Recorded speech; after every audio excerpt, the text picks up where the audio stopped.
Hello，大家好，我係外賣仔啊！如果中意呢條片嘅朋友，可以留言同點讚，未訂閱嘅朋友俾個機會我訂閱我啊！另外，我亦都將今集嘅10部劇集主題曲放咗喺我另一個頻道叉燒酥2.0個連結，我經已置頂咗噶啦，歡迎大家可以睇完呢條片之後再過去聽埋啲主題曲啊！聽完之後隨緣落座，撳個訂閱掣啊！多謝大家。之前我做咗亞視系列。咁嚟緊嘅當然就係 TVB 啦，所以今集帶俾大家嘅就係無線電視80年代年度最高收視嘅電視劇。1980年嘅第一位係《上海灘》，平均收視60點，而最高收視係有80點。咁80點係一個咩嘅概念呢？收視點每一點呢，就係代表5至到6萬人啦。換句話講，最高峰嘅時間係接近有400萬嘅港人去收睇呢部電視劇。而當時嘅香港只係有500萬人。上海灘係 TVB 喺1980年拍攝製作嘅民初劇集，全劇總共有25集，由焦振強擔任監製，周潤發、趙雅芝、呂良偉主演。故事係講燕京大學由周潤發飾演嘅學生許文強喺5·4運動之後流落上海，佢從一個熱血青年蛻變成為黑幫梟雄嘅傳奇經歷。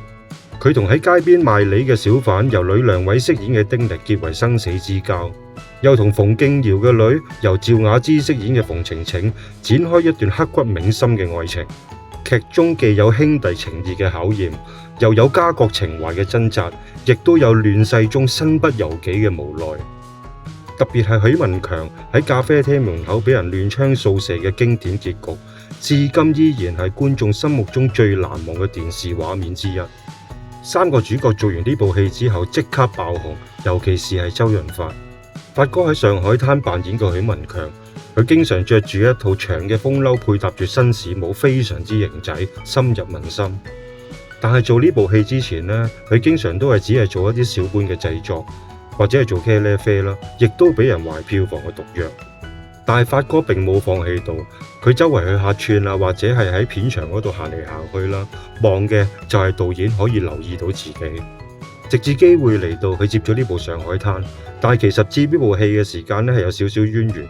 當時鄭少秋同埋趙雅芝做咗楚留香爆紅之後啦，諗住《上海灘》咧都係呢2個人繼續做，但係鄭少秋因為操勞過度，所以唔想做，所以就推薦咗周潤發去做呢部戲。冇諗到播出之後，呢部戲立即轟動兩岸三地，創下咗一部劃時代嘅經典之作。部戲除咗喺香港爆之外咧，喺國內同埋台灣一樣咁爆。1985年，上海電視台引進咗中國內地之後，風靡全國。當年曾經造就萬人空巷去追呢部戲嘅景象，而同名嘅主題曲《上海灘》更加係膾炙人口嘅歌曲。而喺台灣係更加誇張嘅，當播出呢部戲嘅時候，全街係截唔到的士嘅，因為所有人都留咗喺屋企睇《上海灘》。而首主題曲亦都係功不可沒嘅，浪奔浪流，萬里滔滔江水永不休。單單一句歌詞就表達咗當時上海係幾咁動盪同埋充滿機遇。外賣仔之前去上海嘅時間，企喺黃浦江邊，第一時間心裏邊就係響起呢句歌詞。但係好可惜，我左右兩邊都有啲大媽喺度跳舞，真係造成咗一個好大嘅遺憾。1981年最高收視《過客》，平均收視係有54點。《過客》係 TVB 拍攝嘅民初電視連續劇，全劇總共有25集，監製係李添勝，黃日華、苗僑偉、鄭裕玲、劉丹等人主演。故事係講喺1937年嘅上海，青幫3大龍頭楊群、張天河同埋劉丹本來係生死嘅兄弟，一齊對抗日本人。但係張天河暗地背叛佢哋，勾結外敵，導致兄弟反目。之後張天河更加殺咗劉丹，並且追殺楊群，逼到楊群帶埋佢個女鄭裕玲走難嚟香港。而劉丹嘅手下亦都帶埋佢嘅仔黃日華同埋佢自己本身嘅仔女逃離上海，將佢哋訓練成為冷血嘅殺手。去到50年代嘅香港，楊群隱姓埋名，但係張天河就係叱咤黑道。黃日華大個咗之後啦，就成為咗殺手，一邊接近楊群，一邊就追佢個女鄭裕玲，意圖取得楊群嘅勢力去幫自己報仇。但係佢本性善良，所以令到佢自己亦都越嚟越矛盾。而另一位主角苗僑偉本身就係好細膽，亦都係一個好懦弱嘅司機。但係有一次佢目睹咗兇案，令到佢捲入咗去黑幫，亦因為咁令到佢變成嗜血嘅殺手。從此佢同黃日華嘅命運亦都開始改寫。呢一部係黃日華第一部擔演主角嘅劇集，亦都因為呢部戲令到佢一炮而紅。黃日華喺劇入邊係飾演一個沉穩老練又好酷嘅殺手。喺劇中佢西裝骨骨，亦都好瀟灑。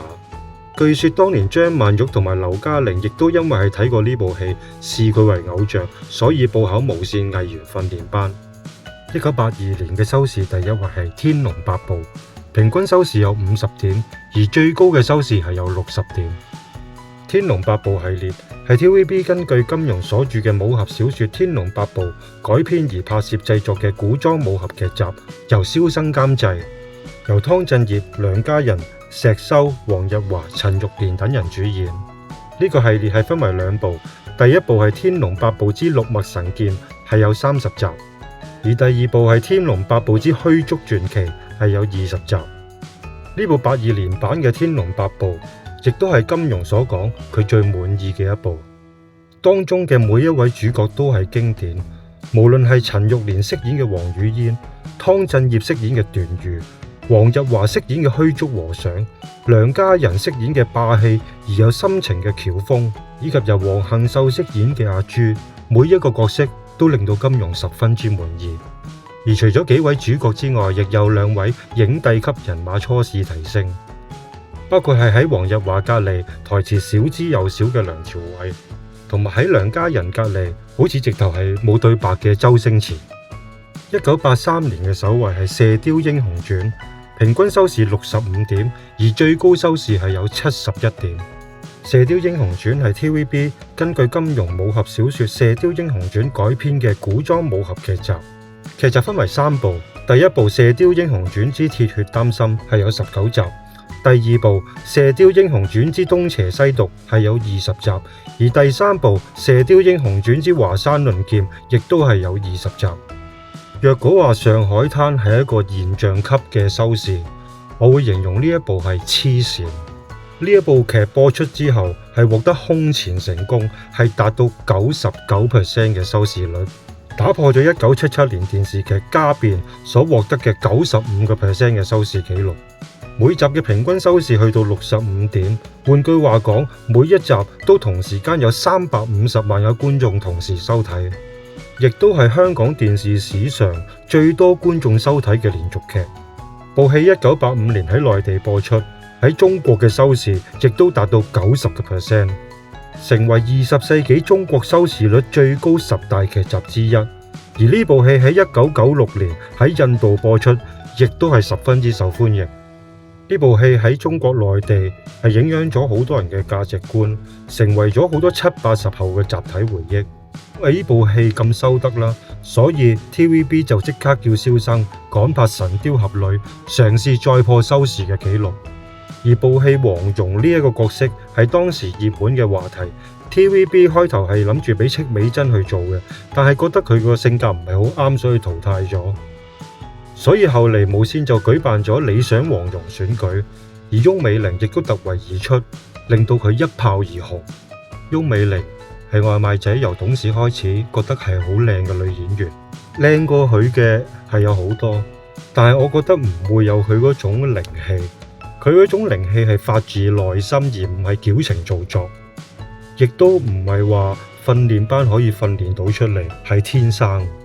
而金庸亦都話翁美玲就係黃蓉，但係好可惜嘅就係曇花一現，紅顏早逝。佢一生嘅出現同埋離開，猶如就係主題曲所唱：依稀往夢似曾見，心內波瀾燃。1984年嘅首位係天師執位，平均收視係61點，而最高係去到66點。天師執位係 TVB 製作嘅古裝玄幻劇集，總共有20集，由伍潤泉監製，苗僑偉、翁美玲、劉丹以及石堅主演。部劇喺1984年首播嘅時候，即刻受到熱捧，以平均61點成為當年最高收視嘅冠軍。每集嘅平均收睇人數係超過315萬。部劇亦都係香港歷史上邊最受關注嘅10部劇集之一。而喺新加坡媒體亦都評選呢部係20世紀8部華語經典電視劇集之一。部戲嘅主題曲《誰可改變》亦都係家傳戶曉。早前 TVB 係有重播過嘅，而啲網民係大讚天師執位雖然翻睇過好幾次啦，但係依然好想睇，絕對係神劇之中嘅神劇。劇集唔單止成為觀眾心目中嘅神劇啦，更加成為已故女主角翁美玲嘅事業巔峰之作。喺1983年嘅佢，憑住劇集《射雕英雄傳》飾演黃蓉一個爆紅，迅速成為眾多影迷心目中嘅偶像。到今年 TVB 亦不斷將佢同苗僑偉打造成金童玉女，兩個人合作咗《決戰玄武門》、《天師執位》、《生鏽橋王》、《楚留香之蝙蝠傳奇》等4部劇集。可惜嘅就係呢部戲播出咗1年之後，佢離開咗，年僅26歲。1985年嘅首位係《薛仁貴東征》，平均收視係60點，而最高收視係64點。《薛仁貴東征》係 TVB 製作嘅古裝電視劇，由1985年嘅4月29號首播，係薛家3部曲嘅首部曲，由萬梓良、鄧萃雯領銜主演，蕭顯輝監製。劇情係講由劉兆銘飾演嘅唐太宗，佢有一日發夢，有一個白衣少年相救，而之後佢就問由陳中堅飾演嘅徐茂公，呢壇嘢究竟係咩環境啊？咁陳茂公就幫佢解夢啦，就話國家將有動亂，要揾呢一個夢中嘅賢臣去平亂，而呢個人正正就係由萬梓良飾演嘅薛仁貴。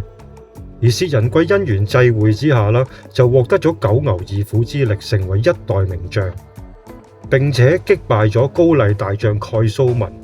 而薛仁貴因為佢好愛佢嘅髮妻由鄧萃雯飾演嘅柳金花，但係因為功成名就而要面臨感情嘅考驗。鄧萃雯梗係戥佢嘅丈夫名成利就開心啦，但係又擔心佢拋棄髮妻。而部戲嘅核心就係講呢一段傳奇融合神話、戰爭同埋兒女情長，展現出英雄嘅崛起同埋內心嘅掙扎。而呢部戲亦都係鄧萃雯嘅第一部擔任女主角嘅作品。1986年首位係《倚天屠龍記》，平均收視54點。《倚天屠龍記》係 TVB 根據金庸所著嘅武俠小說《倚天屠龍記》改編而拍攝製作嘅古裝武俠劇集。全劇總共有40集，由黃天林監製，梁朝偉、鄧萃雯、黎美嫻、邵美琪、鄭裕玲、任達華、曾江等人主演。而呢部亦都係 TVB 19週年台慶劇。1986年版本嘅《倚天屠龍記》，大部分網民都大讚梁朝偉係所有版本當中最可愛、最年輕，而且符合原著，亦都係最經典嘅張無忌。梁朝偉出道冇耐啦，就因為做《鹿鼎記》入邊古靈精怪嘅韋小寶而爆紅。之後佢再接演呢一部無線重金打造嘅武俠劇《倚天屠龍記》，亦都廣受好評。梁朝偉喺部戲入邊係飾演武功高強嘅張無忌，但係佢曾經自爆喺 TVB 演員訓練班時期咧，唯一走堂嘅就係功夫堂，因為佢話功夫唔係話1、2日就學得識嘅。一字馬佢更加做唔到，甚至有一次啦，老師咧就要求佢跳過一堆竹劍，若果選擇唔跳嘅話咧，就要打攞 pad。咁佢後來咧就選擇咗俾老師打。而部戲嘅主要演員咧，當時都係20出頭啦，全部都係靚女靚仔嚟嘅，堪稱係最青春嘅一部金庸劇。而梁朝偉亦都的確可以將張無忌嗰種優柔寡斷、搖擺不定嘅性格演繹得淋漓盡致。而佢亦都為部戲首度獻唱啦，同梅艷芳合唱咗電視劇嘅主題曲。另外部劇嘅趙敏啦，原本係揾藍潔瑛去做嘅，但係因為佢唔想同 TVB 簽長約，所以就俾 TVB 雪藏，更加去淘汰咗佢。後嚟就揾黎美嫻去做呢個角色啦，亦都打造咗無線嘅一代古典美人。1987年嘅冠軍係《生命之旅》，平均收視有47點。《生命之旅》係無線電視製作嘅時裝電視劇，喺1987年嘅8月播出，一共有59集。呢部戲混集咗唔少實力嘅演員，包括萬梓良、鄭裕玲、吳孟達、李香琴、劉兆銘、曾江等人。另外，亦有唔少當年新晉嘅演員擔正，包括出道2年就迅速走紅嘅周海媚，喺1986年開始嶄露頭角嘅吳鎮宇，同埋啱啱離開430穿梭機嘅周星馳。部戲係以2個孤兒，由萬梓良飾演嘅沈志豪同埋吳鎮宇飾演嘅杜朗然為主角。佢哋都係喺孤兒院度長大，細個嘅時候係好朋友。後嚟吳鎮宇就俾富豪收養咗，身家豐厚，而萬梓良就俾母親嘅好朋友收養，過住普通嘅生活。之後開設咗清潔公司。後嚟吳鎮宇發現咗，原來萬梓良係佢養父嘅親生仔，為咗保住份家產啦，所以不惜陷害兄弟，令到2個人勢不兩立。喺其他演員方面，周星馳係飾演趙子龍，係萬梓良嘅得力助手；而鄭裕玲同周海媚都係飾演萬梓良嘅女朋友。鄭裕玲係飾演谷海敏，本來佢將會同萬梓良結婚嘅，但係知道自己有咗 cancer 之後同佢分手。而周海媚係飾演屈家玉，曾經同吳鎮宇拍過拖，但係佢哋之後感情破裂咗，最終亦都成為咗萬梓良嘅老婆。萬梓良自1986年嘅《流氓大亨》攞到高收視之後啦，佢拍咗唔少恩怨情仇嘅劇集，之後亦都有《當代男兒》啊、《大家族巨人》等等。而佢同周星馳喺2年之後亦都再度合作《他來自江湖》。1988年嘅首位係《絕代雙驕》，平均收視係有50點。《絕代雙驕》係無線電視根據古龍所著嘅武俠小說《絕代雙驕》改編而拍攝製作嘅武俠電視劇，喺1988年嘅6月13號首播，一共有20集。部劇係由梁朝偉做主角，飾演小魚兒，而花無缺就係由新加坡遠道而嚟嘅吳岱融出演。當家花旦黎美嫻係扮演鐵心蘭，而港姐冠軍謝玲係飾演蘇英。小魚兒呢個角色對於梁朝偉嚟講係駕輕就熟噶啦，無獨有偶，之前佢嘅成名作《韋小寶》同埋後嚟《俠客行》入邊嘅雙胞胎都有類似嘅地方。對於要表現一啲刁鑽奸猾嘅古惑仔呢，佢已經係游刃有餘。另外一提嘅就係當時梁朝偉已經憑住關錦鵬嘅《地下情》係攞咗金像獎影帝嘅提名，亦都靠爾冬升嘅《人民英雄》獲得金像獎最佳男配角嘅獎項。之後2年佢同無線解約，轉戰大銀幕，所以《絕代雙驕》同《俠客行》係目前為止佢喺電視圈嘅最後劇集。而吳岱融飾演嘅花無缺係十分之出色，亦都係前無古人嘅經典。佢做嘅花公子風度翩翩，玉樹臨風，亦都散發住古典嘅氣質，神形俱備，十分之有風度，係近乎完美。之後嘅《絕代雙驕》翻拍過好多次電視或者電影版，的確冇一個演員可以超越到佢。1989年嘅首位係《義不容情》，平均收視47點，而最高收視係高達68點。《義不容情》係無線電視製作嘅時裝恩仇劇，一共有50集，由韋家輝監製。黃日華、溫兆倫、劉嘉玲、周海媚、商天娥、蘇杏璇、邵美琪等人主演。故事嘅主軸係一對兄弟，由黃日華飾演嘅丁有健同埋溫兆倫飾演嘅丁有康之間嘅恩怨情仇。部劇出咗街之後，即時引起香港、新加坡同埋馬來西亞嘅廣大迴響。部戲亦都俾新加坡媒體評選為20世紀8大華語經典電視劇嘅第4位。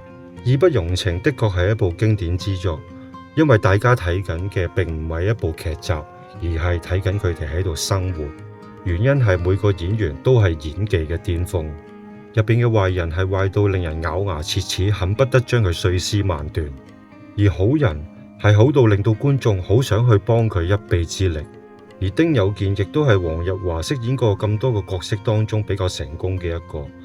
佢將對長輩嘅至孝、對親友無私嘅關心、對女朋友嘅愛護、對細佬嘅關切，去到失望直至絕望，係演繹得絲絲入扣。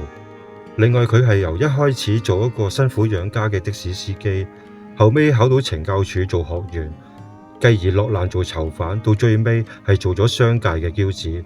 每一種身份嘅轉換、神形舉止、言行談吐係非常之到位。而部劇入邊嘅壞人從頭到尾只係有溫兆倫呢一個，而溫兆倫亦都係憑住丁有康呢個角色開始走紅。佢喺戲入邊嘅表演係十分之精彩，將一個自私、陰險、冷血嘅丁有康演活咗，令到觀眾對佢恨之入骨。啲婆婆觀眾恨不得喺街度揾買餸車去車 Q 佢。而呢個角色亦都俾到溫兆倫好多表現嘅機會，令到人擺脫咗壞人就係兇神惡煞呢個固有嘅感覺。其實壞人同惡人係有少少分別嘅。惡人做事可以係好瀟灑啦，殺人唔眨眼；而壞人做壞事嘅時候可能會受到好多嘅煎熬啦。但係佢比惡人係考慮得更加多，係做壞事之前係計劃周詳，所以做出嚟嘅危害性係更加之大。而部戲完咗之後，亦帶俾市民掀起一啲風潮啦，同埋係帶俾觀眾一個討論嘅議題。首先啦，係掀起咗接幸運星呢一個熱潮。而劇入邊嘅丁有健喺25歲生日嘅時候，佢坐喺度講咗一個好感慨嘅說話。佢話呢個世界係唔公平，有人係含住金鎖匙出世，有人孤苦無依。但係幾年之後，佢坐翻喺同樣個位，佢話自己而家已經好有錢，但係比起以前佢更加唔開心，因為最愛嘅人已經離開咗。呢一貫套路亦都係貫徹咗韋家輝嘅思想。你係可以有錢，你係可以發達，但係分分鐘你係會家破人亡。而喺劇集嘅尾段啦，劉嘉玲飾演嘅楚君，佢同黃日華講：若果你真係要等我返嚟嘅話，就喺10年後佢哋嘅生日同埋結婚週年當日，喺佢哋嘅結婚教堂嗰度等咯。之後楚君去到肯亞做義工嘅時候遇到大地震，之後失咗蹤。但係黃日華相信佢一定會堅守約定，10年後會喺教堂嗰度出現。喺約定當日，黃日華坐喺教堂嗰度，由朝早等到夜晚，楚君都冇出現。由於等得太攰啦，所以就瞓着咗。之後有一個神秘嘅女子出現喺佢身邊，放低咗一張字條，之後就離開咗。黃日華醒翻睇到張字條寫住：君已死，請忘記。呢一個係開放式嘅結局，當時係帶俾觀眾好大嘅思考空間。究竟呢一個女仔係劉嘉玲啊，還是係黃日華個阿妹啊？喺好多年之後呢，韋家輝就出翻嚟揭盅，其實係黃日華嘅阿妹。劉嘉玲經已係離開咗噶啦。多謝大家睇晒呢一集啊！如果中意呢條片嘅朋友，可以留言、訂閱、點讚。而我亦都將以上嘅10首主題曲放咗喺我嘅另一個頻道叉燒酥2.0，歡迎大家過去聽下。大家可以放心，今次並唔係由我唱，全部都係原唱嚟嘅。記住我叫外賣仔，下集再見。